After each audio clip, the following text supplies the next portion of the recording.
So personal brand is really, really important for these types of leaders because when your message moves people, you'll never have to sell again. So for an extroverted type of leader, their message may come from an experience like this, where they want to be in front of a group of people or they want to contribute in this way. Other types of personal brands may write expert content, or they might be kind of like the genius behind the scenes. And there's an evolution that happens too. When you think of personal brands, words like Bezos, words like Elon Musk, right? But these guys were engineers. Isn't that interesting? That maybe there was an acceptance of themselves that finally got them to the point of actually getting out there and talking about their message. But there's something unique that each of them also represent a company, right? Elon represents Tesla, SpaceX, Twitter, maybe, right? Maybe. We'll see what happens. And you look at Jeff Bezos, and he represents brands as well. Now, the question that I have for you is, who is the COO of Tesla? Isn't that funny? Who's the COO of Amazon? Nobody knows.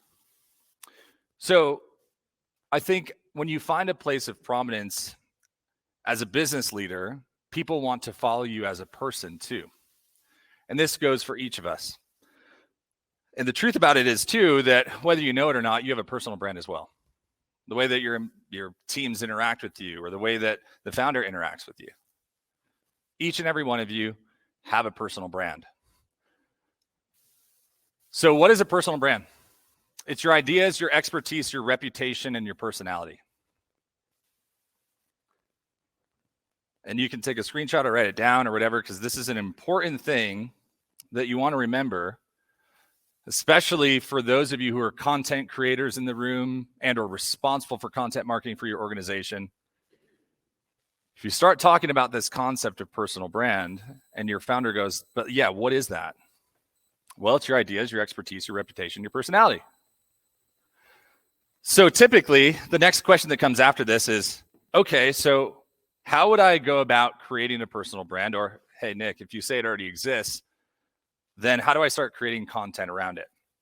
So I want to give you guys this free resource. It's the 13 types of entrepreneurial content that every founder, CEO, marketing, that's why I leave it blank, is because like insert here. Anybody who's creating content for a company and or for a personal brand needs to have this. This will get you to stop guessing and start creating and build a wildly engaged audience. And there's 13 different types of content that are on there. During Q&A, you can ask me questions about it and I'll go through it. And it is a Google Doc, non-form gated. Yeah, we were talking about that earlier. All right. So if you didn't get that, just let me know and I'll make sure I go back to it in a little bit. So Kevin O'Leary talked about this during COVID.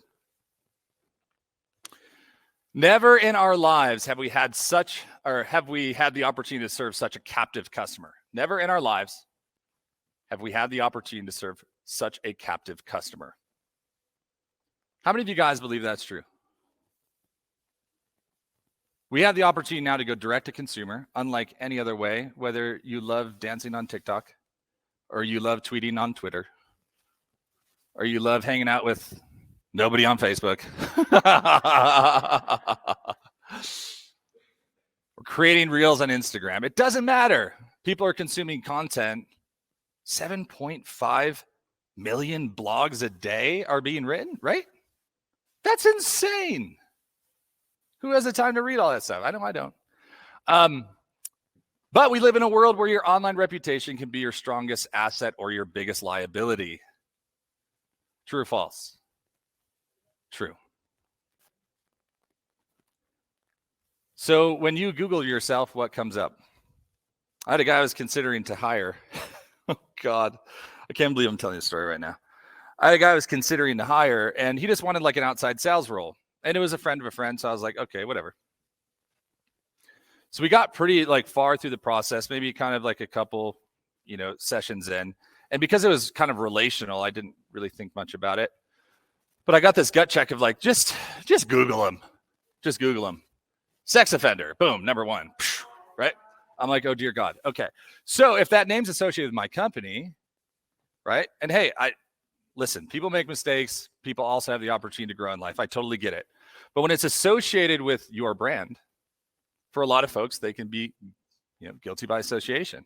Or maybe that pops up and then it's on LinkedIn, right? And then I'm getting bad press in a small consultancy. Just think about that.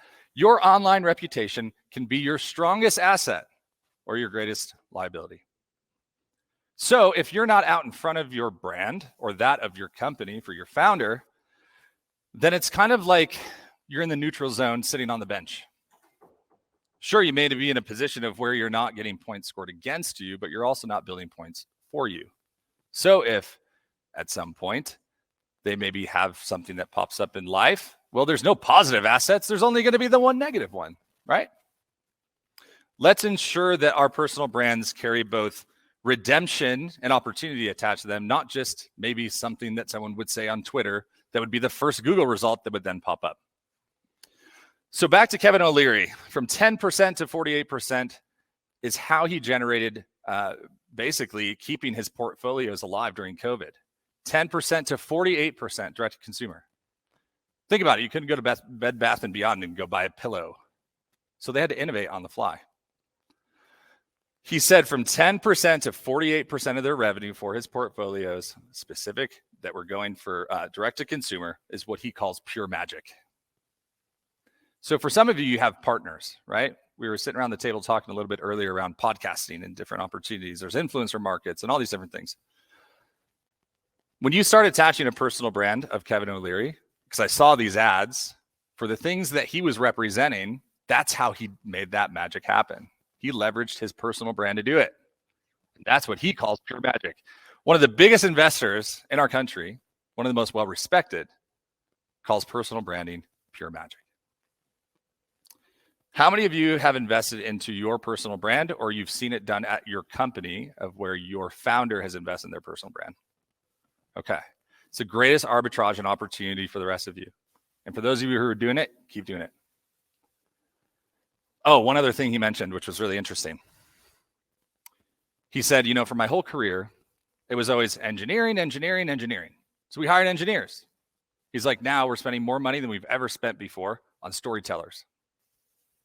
Why? Knowledge is power. Content provides the ability for you to capture the attention of your audience. And knowing something different, having the ability to communicate in a compelling way is the entire game.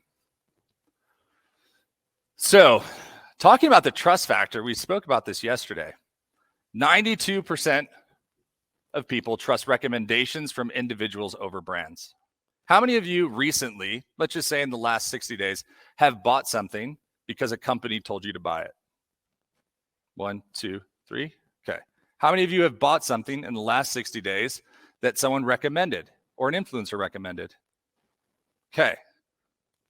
About 92%. All right. That's the idea. Why? Well, because when my friend says, hey, you should do this thing or buy this thing or whatever, this is a really cool thing. Someone sent me the, Alexa now is going to have a little robot that'll go around your house. I don't know if you guys have seen that. It's freaking epic. Absolutely crazy. I was like, put me in the bucket. Like you have to get selected to do it. 92% of people trust recommendations from people over brands, even if they don't know them. It's pretty amazing. So we talked about the trust factor yesterday, and you guys can grab this too. Trust equals credibility, reliability, and intimacy. We talked about that. Over self-orientation. So when you're a personal brand or you represent as a contributor, maybe you're an industry insider, but you're still a personal brand. A, do you know your stuff? Are you a skilled practitioner at what you do? B, do you consistently deliver? Always deliver. I, can people feel safe with you? And that's all essentially correlated to the question of, are you focused on your own interests or mine? How many of you guys have met somebody who's done this very right? Maybe it was a teacher. If you're lucky, maybe it was a parent. Maybe it was a boss. If you can't think of anybody, that's a problem, right? And if you can, a lot of times I think about my first grade teacher when I think about this, Mrs. Long. Man, I haven't been in first grade in a minute. My first kid's about to go in first grade, but I can still remember. And that's because when you're building a brand, absolutely when it's a personal brand, people don't remember what you say, they remember how you make them feel. I felt seen, I felt heard, felt valued, felt like I had a role to play in the classroom. And I felt like she really cared. That's a personal brand that wins. If you guys remember Tom, who spoke earlier, what was the first thing that he said at the time? If you do the millionaire magic whatever strategy, the magic million strategy, the first thing was trust. It's the very first thing. That's why this formula's got to work. People want to be basically educated and entertained at the same time. We were chatting yesterday about farmers, right? And I was like, yeah, YouTube. Why? Well, because you can create this like super awesome, interesting content like in the field of life and show the different interesting things that a tool or a resource can do. Why? Because the how-to content that's consumed on YouTube is absolutely insane. Absolutely insane. They want to be educated and entertained at the same time. The second thing is they want accessibility. So for you guys, if you're going to talk to, let's say, your founder about building his personal brand, you want to give him a really good why, is because people don't respect people who hide behind their logo. They don't. They have access to send Justin Bieber a DM. So maybe you should tell your founder, like, you probably should be a little bit more available. And that doesn't mean that they have to spam people on LinkedIn, but it does mean that they need to understand that no matter what, someone has to be a face of the brand. It's not enough to be a logo anymore. It's just not. You have to have accessibility. And the last thing is convenience. Don't make it hard for me. I remember my first CMO. I used to hate when he said this, but he was right. He's like, you know what, Nick, I just need you to spoon feed it to me. I'm like, spoon feed it to you? Come on, bro. And he's like, no, I want it to be easy. Now I understand what he meant, which was make it extremely simple. Complexity is the enemy. Convenience works the same way. How many of you guys have ordered in the last 30 days off Uber Eats? Anybody? Okay, cool. First question, why? Well, because it was easy and I didn't have time, right? It's the same type of thing. How many of you guys did Uber Eats during COVID? Okay, there we go. Everybody, for the most part. Why? It was convenient. There was accessibility issues. It was simple, right? We want to think about our brands and we want to think about our own accessibility the same way. How can we make it really easy for people to engage in a world of where we have their attention for 3 to 8 seconds? How can we make it simple?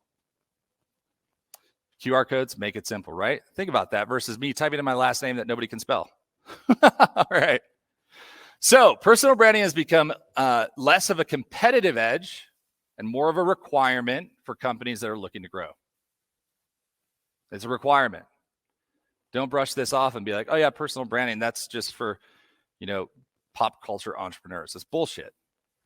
It's for companies that want to grow and who understand the value of being accessible, of educating and entertaining, and also being somebody who's worth following, like Elon or like Bezos or like Steve Jobs. They made a movie after him. Come on. Transparency, trust, and ease is another way to say what else is required to build a scalable, sustainable personal brand. This is a writer-downer, guys, or take a photo. Content creates relationships. Relationships build trust, and trust is what drives revenue.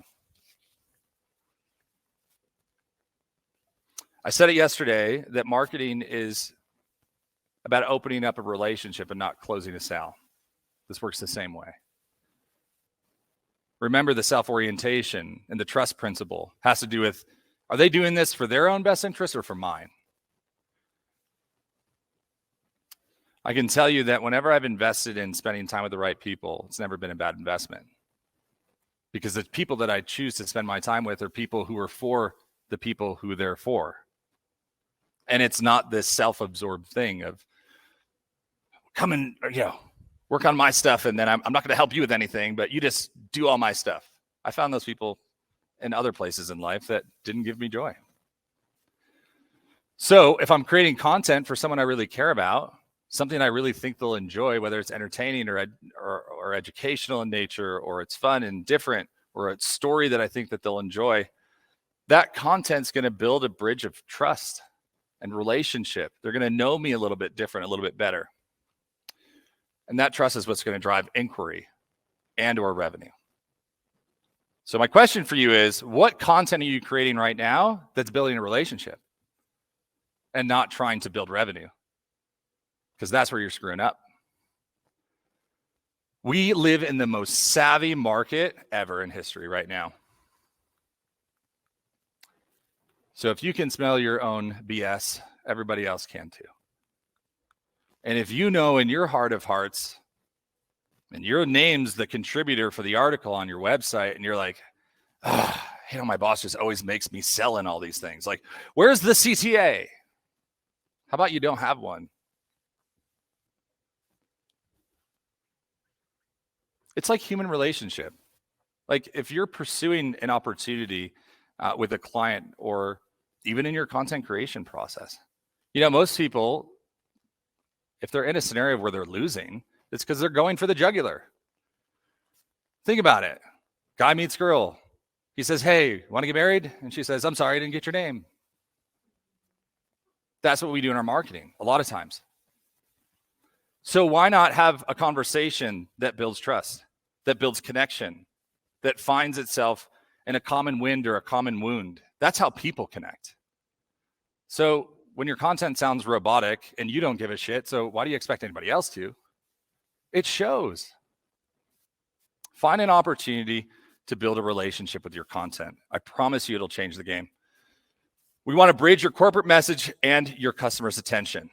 And we just talked about how to do that.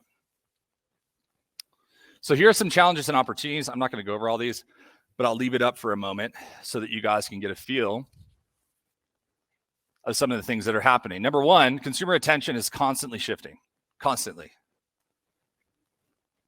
Remember that movie? What movie was that with the whole squirrel, right?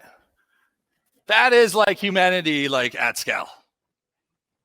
Consumer attention is constantly shifting. And what's working today won't work tomorrow. That's why marketing, the religion of marketing is relationships, not results.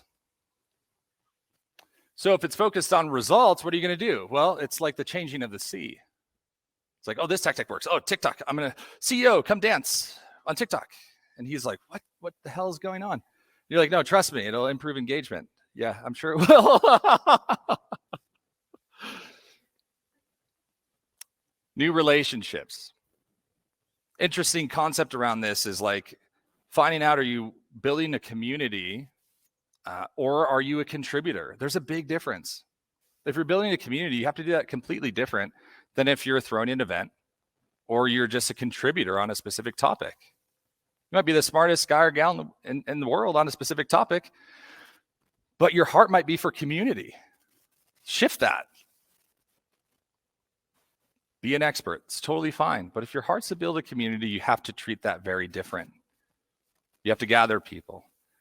You have to have virtual spaces. You have to have physical event spaces, right? It's totally different.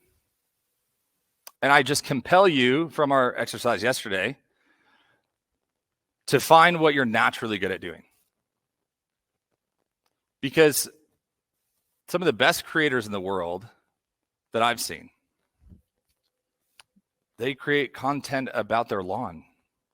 And they're a software engineer for a company that no one even knows of. And they have 18 million views on how to add nitrogen to your lawn. It's crazy. But maybe that's where they spent time with their dad, and that's what they loved when they were a kid.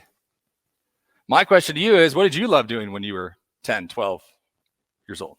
Because typically, that's something that's going to be alerting in your mind of where you can find an ingrained passion. I asked a guy the other day, he said, man, I love playing basketball. I'm like, sweet, when's the last time you played? He's like, I don't know, a decade ago. I was like, you are sinning. Right? As a joke. But the concept was like, why would you do that to yourself? Something that you love. He's like, oh man, then he's like, oh shit, this guy's a deep guy. He's one of those.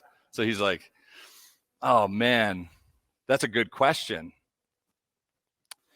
And I said, you don't have a problem with your marketing. You have a problem with yourself. It's showing up in your marketing, right? People I've coached, I said, you don't have a problem with your marketing. You got a problem with your marriage. Hello. Listen, I've been there, all right? Why? Because communication is at the source of that. And if you can't communicate to the person you spend the most amount of damn time with, and also the person that you trust the most in the world, how do you expect you're going to communicate to the masses and have any, intimacy and trust in the relationship? You won't. It'll be surface level because there's no depth.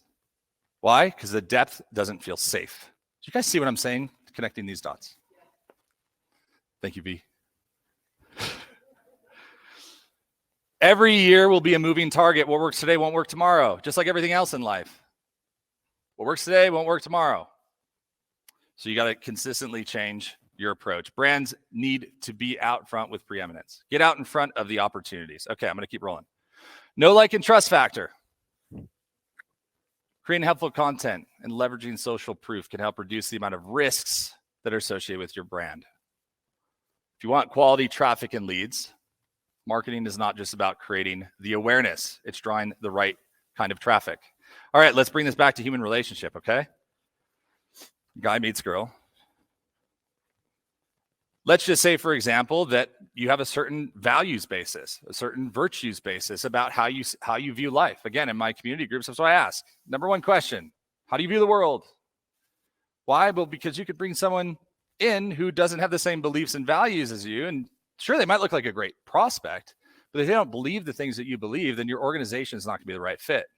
Spend more time in psychographics, not just demographics. Figure out the values that your audience cares about. Now, not what kind of car they drive. Nobody gives a crap. It doesn't matter. As human consciousness advances, it goes from IQ, what do I know, to EQ, understanding the emotional nature of people and individuals and human connection. And that goes to SQ, in my opinion, which is spiritual intelligence, collective consciousness, the ability for people to expand beyond just the things that we see here. That's only going to continue. People will think about values and foundational values and principles a lot more as time goes on. Trust me, it's a boomerang and it's going to swing back. You're going to see it happening. So if you're a personal brand or you're representing your company or you have employees that are on your teams, think about what are the values and virtues of your team. And those are the types of people that will continue to attract high quality talent for your company, but also high quality clients. Last, reduced risk and expense. Obviously, mass marketing is costly and risky. With a leaner, more focused advertising on a personal brand, it makes it much more relatable, increases the trust equation, and of course, can save money and increase ROI over time. This is really fun. Oh man, how many of you guys have a LinkedIn page for your company here? Okay. How many of you keep your hands raised, how many of you who have a LinkedIn page for your company have less than or have more than 1,000 followers on that page? Okay, cool. Half the hands went down. Okay. How many of you have less than 10,000? Or more than 10,000, sorry. More than 10,000. Okay, nobody. Prime example here, guys, okay? Let me just tell you right now. Nobody wants to follow a brand page. Period. Why? Wait a second. Before you judge me on this, do you? So I've had so many campaigns. Oh yeah, let's grow our LinkedIn page. Okay, if you're Apple, I get it. But for most of the companies that we work with, because I kind of have pulled the room enough to know that it's mostly mid-market companies, nobody gives a crap, okay? You're going to be a lot more successful being a contributor in a specific industry or as an expert than you will with anything else. Screw the the LinkedIn business page and start a podcast. Have conversations with people in your industry. On average, employees have 10 times more followers than a company's social media account. Stop wasting your time and money. Now, if you're a local, like for you guys, it's different, very, very different. It's a tagged place that people on Instagram will see. And then, that's what my wife does all day. She like finds that stuff and then like, oh, we have to go to the botanical gardens. And I'm like, I can't wait. We do it every year. So there are exceptions to that. But for companies that are offering specifically products and experiences and services, more likely than not, 99% of the time, it's something that you need to refocus your attention on and focus that attention back on the people specifically who are creators and contributors in your company, because they have way more followers and people engage with them. Can we just like put that thing to rest? Is that okay? All right. Content shared by employees receives 8 times more engagement. So if we go to the why, if marketing is about relationships and results and all of those things, because in the business is results, but for us it's building relationship. If you're going to get 8 times more engagement on, the content that's shared by an employee, why would you even publish it on a business page? You might have a business page for one reason only, to run ads. That's it. And if I were you, and I've done this plenty of times, Marty Musi from Paychex is on the Squawk Box all the time. Be a lot more successful taking, yes, he has his personal LinkedIn page, but making a professional LinkedIn page to run ads and then share that content. That's going to get a lot more viewership and followership where people actually engage from an industry leader. Okay. Same goes for you. And if you get to Fortune 500, then yeah, go ahead and make a business page. That's fine. Conversion rates will increase by building your personal brand, by offering content as an individual. Conversion rates will increase, long-term relationships will form, and you'll build trust with your audience. Didn't we talk about those are the 3 things that we need? Trust, relationships, in order to achieve conversion.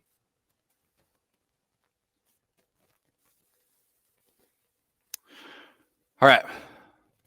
Here's a quick look at a success playbook and just kind of like how you guys can start structuring some of these different elements within all the things that you're doing. Attracting ideal clients. The goal is to attract the right type of traffic that is most valuable for your business. And you want to build relationships with those people. The best clients I've ever had, I met in hallways and elevators. You can do that digitally as well by being a person who's worth following. So attract the right type of people to you who share your values, your virtues, the things you really care about. Converting those traffic into leads. That happens with preeminence, being an authority, creating a personalized experience for people. And you can do that through these tools or elements that you guys as marketers and heads of marketing that you guys might be familiar with. Closing the leads into customers. Advanced segmentation is everything. The reason why I was massively successful as an advertiser is because I understood personalization, hyper-personalization segmentation at scale. That's why I was trusted with $3 million a month. I didn't have the same experience everybody else had. Sure, I was trained through HubSpot with MIT and Harvard, but at the end of the day, I made probably half of what my peers made. I was half their age, so makes sense. Advanced segmentation. It's the only way that you can market using omnipresence, the ability to be where? Everywhere, all at the same time. You guys ever had that happen to you before, of where you go to a website and then all of a sudden you go to YouTube and you're like, oh, that's weird. I was just on their thing. Then you go to Instagram and it's like, boom, they're up again. You're like, okay, this is kind of getting weird. Then you go over to Facebook or you turn on your Alexa or whatever, listen to Spotify, and then you get another ad from the same company. Yeah, it was a-holes like me who were building those systems to do that. And this is kind of what something like that might look like for a company. So this is just a standardized process. Some people call it a funnel. But this is how I designed to get the right message in front of the right person at the right time. How many of you guys want that for your company? Yes? Yes? Okay, cool. Desired result. How would you guys feel if you got the perfect client for the perfect price and you were able to make a perfect connection with them? How would that feel? Amazing. How about if you could go into one of your meetings with one of your bosses and say, well, we have a more engaged audience, this month. We have more revenue, and we're creating these deeper relationships with the people that we want to serve. How happy do you think they would be? How would that feel for a KPI? And not, how many leads you get me this week? Oh, freaking, I just can't handle it. This is how you engineer it. First, you have to create organic content. Facebook group, that's just an example, just like webinars, just like an masterclass, whatever the heck you want to call it. Organic content. Then you have communities or groups, LinkedIn, Facebook, whatever. You have your email list. You have the blogs, the articles that you're writing, the lead gen ads. That's all the first place that you're going to start. Once you start running that content, you want to drive them to the problem. This is what's so good about the story brand process that Tom talked about earlier, is because the problem is what they want an answer to, right? They're in pain, but we're just talking about how awesome we are, right? It's just like, no wonder there's mass communication at scale of no one can understand anyone, because it just keeps getting worse. Why? Because we're not focused on the other person. You ever talk to somebody before and they're just like loading the gun while you're talking, just waiting to like fire back? Isn't that tough? Is that frustrating? Well, again, a lot of times we're doing the same thing to our audience. So you're going to create content around what? Their problem, because that's the next step. So to get to the problem of where you can then talk about, hey, I get you and I understand you and I have empathy and you can build trust, all your content's leading to that. Why? You're making it about them. Once that's done, you have an email stream that kicks off because probably they opt in, or if you're really intense in advertising, you tag them on that pixel thread and leave it open, whatever. Then you hit an omni campaign. Omnipresence is the ability to be everywhere at the same time. When you do this with a personal brand, you win at scale, because know, like, and trust happens nearly immediately. When that's completed, then you take them through your process. Most people I know just try to drive ads to a webinar. Come on, who's done that? Oh, come to our webinar. It's like, I don't know you. I don't even like you yet because I don't know who you are. I've never built a relationship with you, right? Well, you should come to our webinar. Just, Lord have mercy. Walk up to someone at this event and ask them to come to your webinar. Think about how awkward that is. But that's what we do, right? Will you attend my webinar? It's like, again, sorry, I didn't catch your name. So after we create content, we become very, very clear on what the problem is. Whoop. I don't know if that was in the back of the room. Then we go to the solution. And we get them to say yes to the next opportunity to work with us or collaborate with us. I don't know, Andrew, if that was me or you. I was standing over there, though. So the last step is a solution. And the solution is where you provide them with an opportunity to work with you. And again, just keep going back to human relationship. I do it on purpose. If you have the opportunity to create content that someone enjoys, that's educational in nature, or it's something that they're interested in, something that actually makes their life better.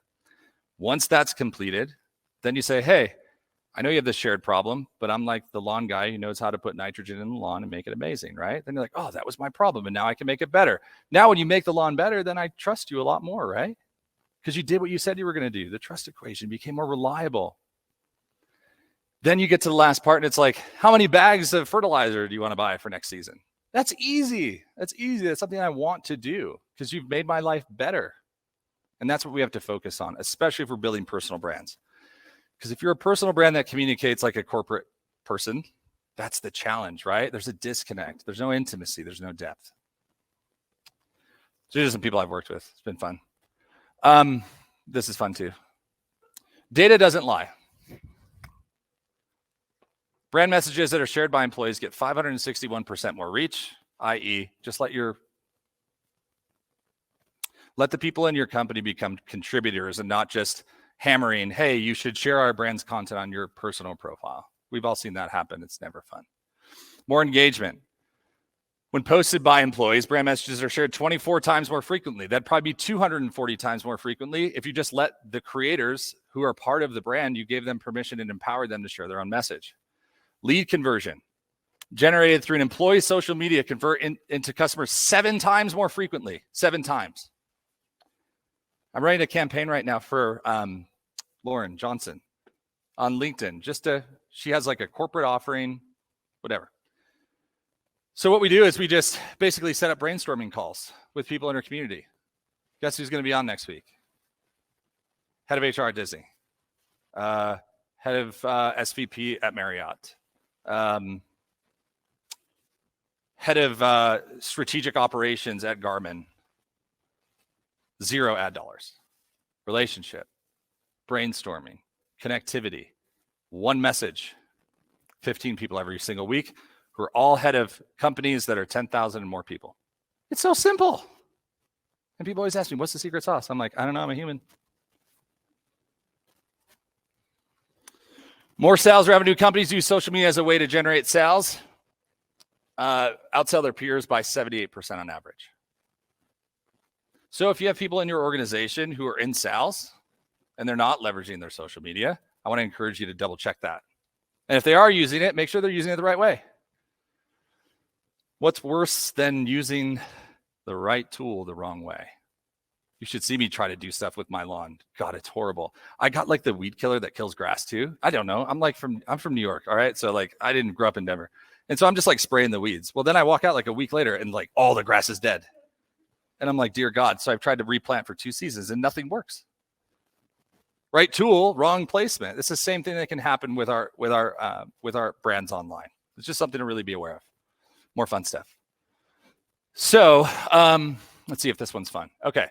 So personal brand, 6 Month Smiles. It was the primary competitor to Invisalign. This was in 2014-ish, I think. They were getting about 3 to 5 leads a month. And here's how they were doing it. They were representing 6 Month Smiles and in an article in Dentistry Today. Okay. $10,000 for a 1-page article in Dentistry Today. Magazine. Physical magazine. 2014. Okay. Now, if a doctor even reads that, he would have to fill out a bubble sheet with his name with a pencil, ship it in, and that's how they got their leads. Okay. So I'm like, dear God, what am I going to do here? So I was like, okay, so it's $10,000. And so I told the CMO, I'm like, can I get 10 grand to spend in social? I want to test out a different idea. So I'd already been running social ads for about 5 years. And he fought me really, really bad on it. So much so that I just went to the CEO. He lived in Dallas. This was in New York. And I said, I'm not letting you leave and go home to your family until you give me 100 grand. I'm dead serious. This is how this went down. The CMO wouldn't do it. So I went to the CEO. I risked it. And he said, wow, you sound really convicted about this. And I said, I am, because you're asking me to get better results and to fill seminars, but you're not giving me the tools and the systems required in order for me to do it, or the budget. So I said, either you're going to kick me out, that's fine, or you're going to give me the 100 grand. I'm willing to take the risk on either. So he says, fine, we'll do it. Went from 3 to 5 leads a month on the bubble sheet to over 600 leads a month. And we broke the entire company. That's what happens when you can take the founder, instead of the brand that had no recognition, the founder who was an innovator, you put it then in the right message to the right people at the right time. And guess what they told me? Dentists don't spend time on Facebook. I said, yes, they do. They post pictures of their babies and they look at dog pictures. Why? Because dentists are humans. That's the brass tacks. And we learned about it earlier. What do? Humans spend the most time looking at humans online. So with that being said, we achieved tremendous results, about $5 million in 9 months. And we leveraged HubSpot to do it, which is neat. So we used digital tactics of advertising. We took a person and put them out in front. He stopped hiding behind the brand. This is how this stuff works. Okay. Let's see if this will continue to go here. Okay. So working at Paychex was huge. Collaborating with them on $1 billion worth of products was really incredible. And they were emerging. And it was a lot of fun. Okay. So here's like just a case study on them. Most leads. Okay. This is again, working within 3 different segments of business, taking personal brand elements, also giving the salespeople the opportunity to do this at a Fortune 500 company, which was like, whoa, how are we going to do this? These people are 10,000 plus people, boots on the ground every day, knocking on doors. We set the record for the most leads generated in a 30-day period in the whole company, and we did it in the first 90 days. Again, this stuff is it just works. I'm not here trying to convince you guys to build a personal brand. I'm just trying to tell you it works.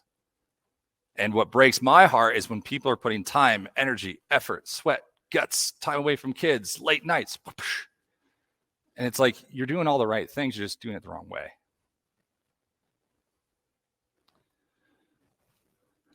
We doubled the sales in the first 90 days. Any of the underperforming units that were under 55%, we ended up going to 110%. And it was very powerful. Very, very powerful experience. We're going to open up for Q&A in a second.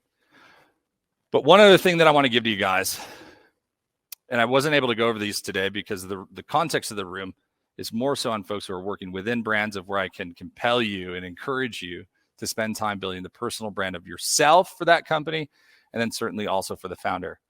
But these are the 7 P's of building a personal brand. I didn't give these to you at the beginning before, because then you try to figure out which P I'm on, and yeah, whatever. Number 1 is personal story. Your personal story is what creates connection between you and your audience, and you'll see that inside of the 13 types of content that I gave you.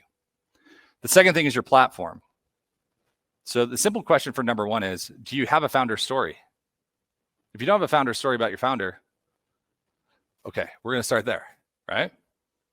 But once you have that, then the question is, what platform are we going to put that personal story on? And if your founder's unwilling, say, that's fine. We need a face of the company for social media. Who's it going to be? You want it to be me? That's what I did. They said, no, we'll do it. All right, so platform. Platform is a podcast. It could be a YouTube channel. For every industry and for wherever your audience spend time, this is just where they hang out. So it's like, find the Hells Angels. Where are they? Well, if you want to tell them your story, find where they are and go spend time where they spend time, not where you want to spend time, right? Same thing. Number 3 is positioning. A lot of times it's said pricing is positioning.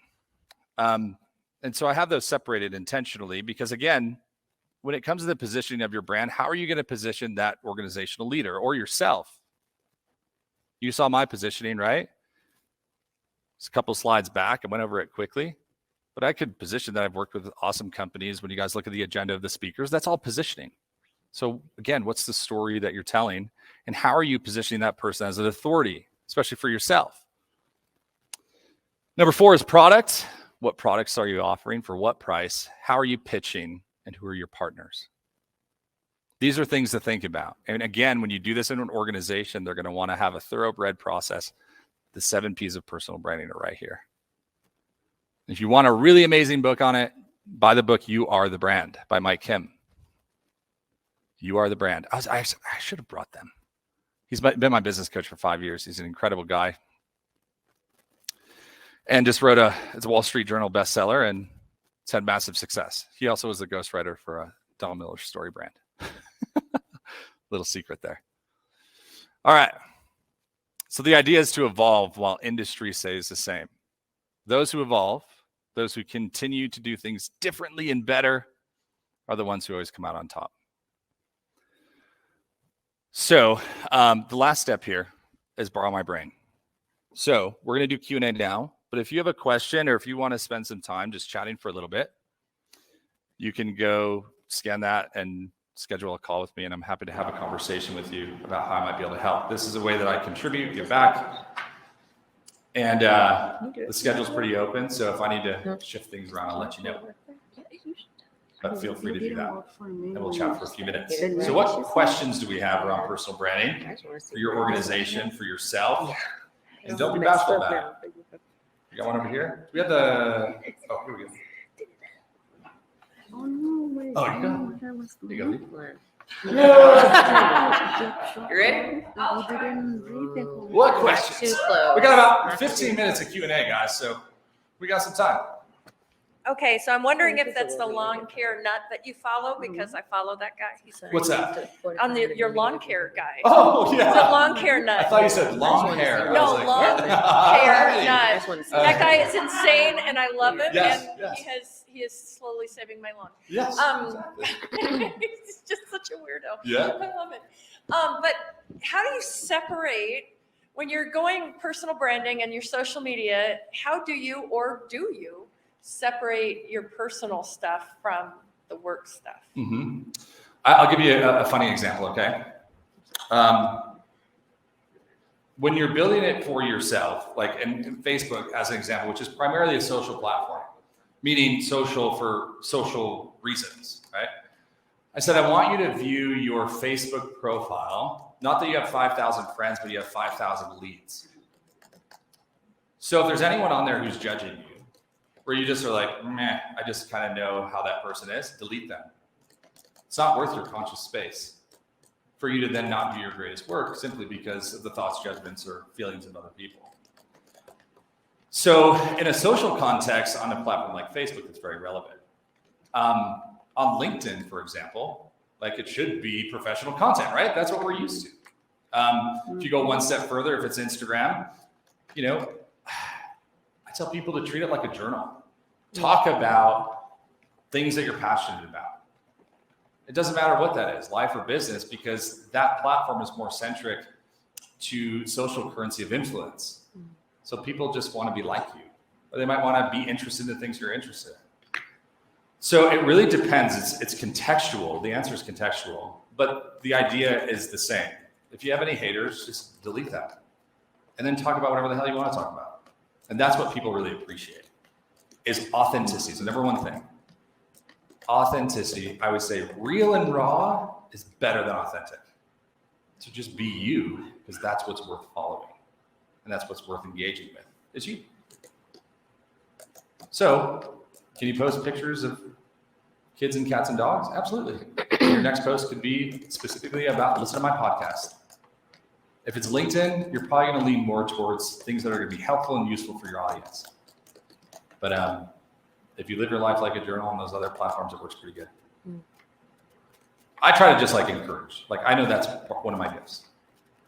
I like to encourage people, activate them, maximize them, multiply them, right? So I do a lot of that. If people don't like it, I'm just like, okay, bye.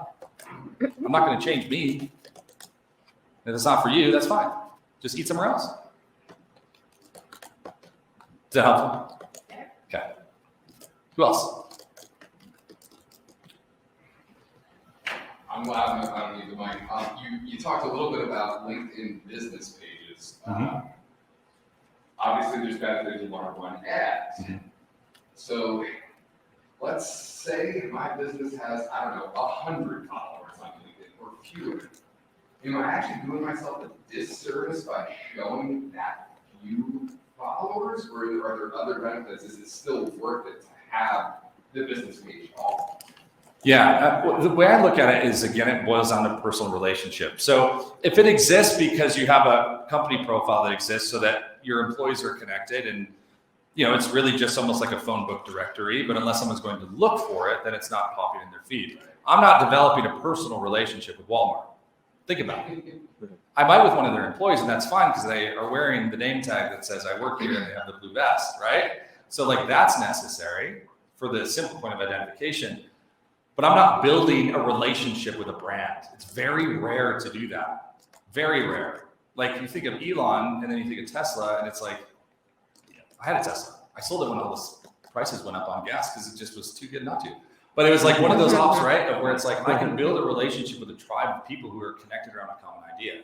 For most of us, contextually, that's not gonna pop. So the thing that I would do is like on LinkedIn, I would engage with you and your content 10 times more than I would engage with a company. So it's not, you don't have to delete it, but let it be the employee badge and kind of leave it at that. That's what I would recommend. Helpful? Cool. Awesome. A few more minutes. Yeah, go ahead. Any advice on encouraging a shy or a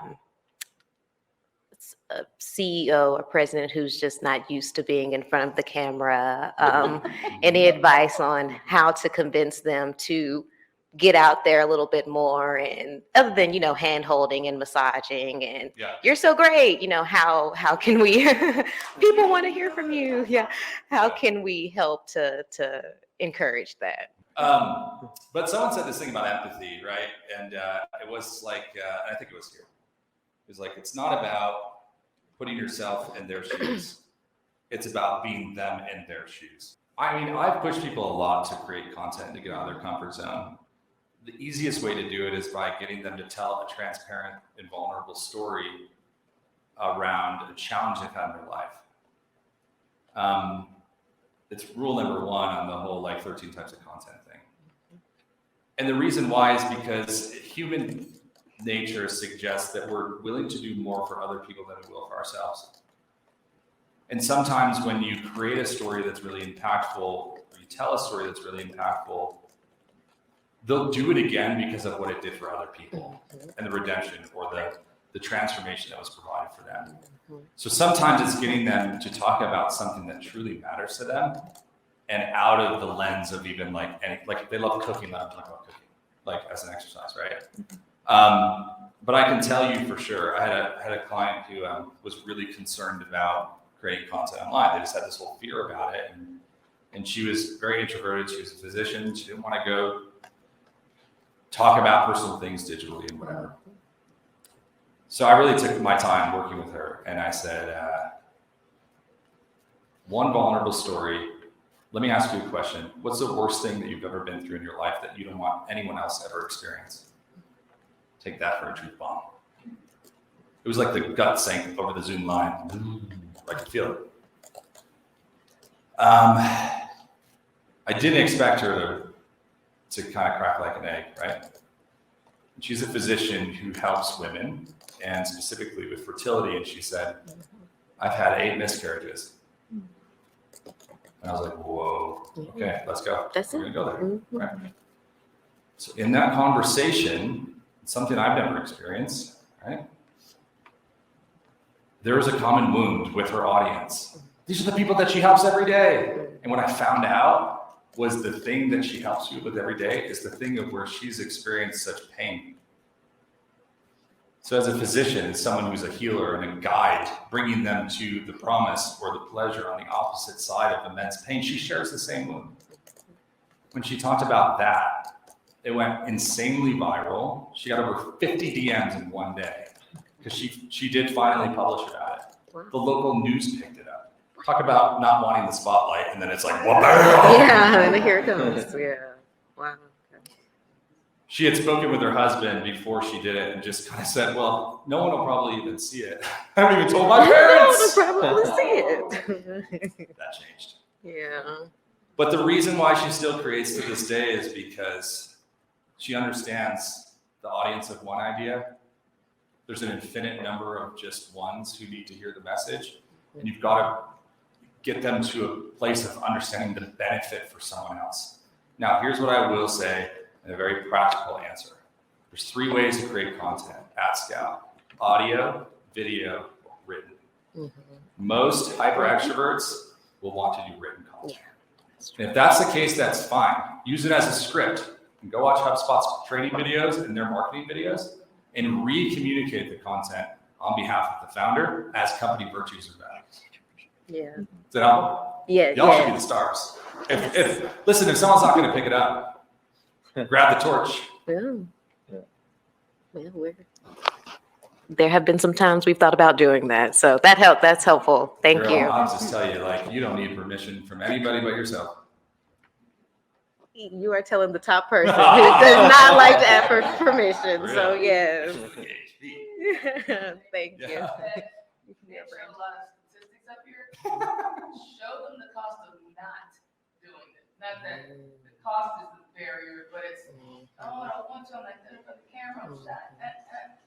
Okay, so you want to keep our bottom line from increasing because, okay. Yeah. Like, hard numbers. Some people have that engineering, analytical, empirical data mind, and they need black and white. Yeah, that's true. Yeah. It's opportunity cost or not.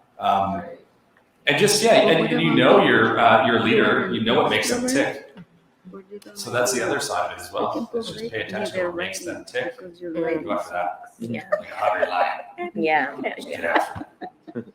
Remember, the most amount of time that's wasted is between problem and solution. That middle ground, that's where companies struggle. Big time. We still got 3 minutes, so we can talk about anything else if you guys want to talk about something different. But I think this Q&A is really good. How many of you guys are going to go back and do something different now? Okay, good. Good.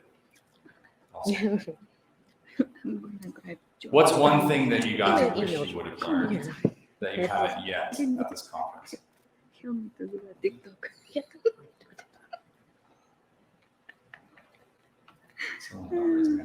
Oh. Did I stump you with a question? People want to hear. Did you? Awkward people. Yes. You got it now? Yeah. He's got fun like that. What is his? Oh, that's his really good. stages? I think that is. If I could compel I you know guys that he on loves the anything, kids. I think in closing, You know, I'm interested in that. you know, yesterday we talked about What's doing your life? greatest work and focusing on that top left quadrant, right? I And like you're his going to name. procrastinate on everything I else. don't know if he. So if you're in the Is place of his creating, name- you know, if you have a deep passion around looking at something different like dinosaurs, and then it's like basketball, quilting, when all of your friends you are know, in crap, music. do yourself a favor and create it. It translates over, right? Because as personal brands, we're human beings. And where we give ourselves permission in one area of our life, it translates to the The opposite. things you manage. Here, I'll tell you something that none of you know about me. So think about So for 7 years, I was in ministry, actually. I started as a pastor. I was actually an intern because I was like abusing drugs in college. And I didn't know what I wanted to do with my life. So I came back home, was in West Palm Beach at that time. I moved back to New York and I asked my dad, what should I do? And he said, well, if you got nothing else to do, you should go serve. I said, okay, that sounds like a good idea.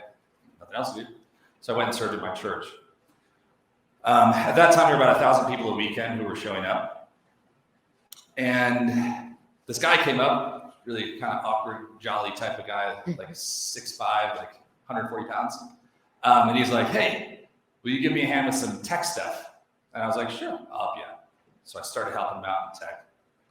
7 years later, 6 multi-site locations, which just is the same event at 6 locations. I've been on over 1,000 stages. And I never got asked to speak one time. Not once. 1,000 repetitions, right? Never got asked to speak one time. So I didn't think I had the ability to speak. I didn't think there was anything of value. Why? Well, because I was never asked. What else did I not do? I didn't give myself permission. I would not be standing here had I not given myself permission to create, to build a personal brand, to go out there and do my greatest work. So my question to you is, where else are you limiting yourself because you think you don't have anything to offer? It's bullcrap. Straight up. And if you can do that in your personal life, or if you can just start publishing as a journal, or if you can just take time to just give yourself the opportunity to do what you want to do, I truly, truly, truly believe it'll be a game changer, not only for your life, your sense of fulfillment, but also for your business. All right? As I say on Clubhouse, this is Nick, and I'm done speaking.